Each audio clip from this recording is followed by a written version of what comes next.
Jack और जादुई फलियां। बहुत समय पहले जैक नाम का एक छोटा लड़का अपनी माँ के साथ एक छोटे से घर में रहता था। वे बहुत गरीब थे और उनके पास केवल एक गाय थी। उस गाय का दूध ही उनकी कमाई का इकलौता जरिया था। एक दिन गाय ने दूध देना बंद कर दिया।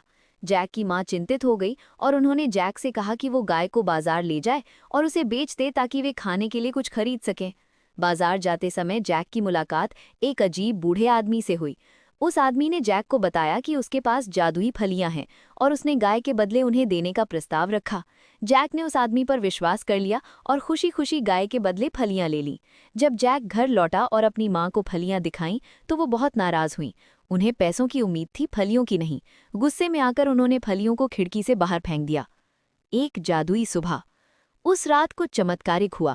अगली सुबह जब जैक उठा तो उसने घर के बाहर एक विशाल फलियों का पौधा बीन स्टॉक देखा। वो इतना ऊंचा था कि बादलों तक पहुंच रहा था। उत्सुकता और उत्साह से भरा जैक उस विशाल पौधे पर चढ़ने लगा। वो ऊपर और ऊपर चढ़ता गया जब तक कि वो आसमान में एक रहस्यमयी महल तक नहीं पहुंच गया। महल का रहस्य। महल के अंदर एक विशाल राक्षस रहता था। सौभाग्य से वो राक्षस सो रहा था। जैक दबे पांव घूमने लगा और उसने हर तरफ सोने के सिक्कों के ढेर देखे। उसने एक खास सुनहरी बत्तख भी देखी जो सोने के अंडे दे सकती थी। जैक ने सावधानी से बत्तख को उठाया और राक्षस के जागने से पहले ही तेजी से नीचे उतरने लगा।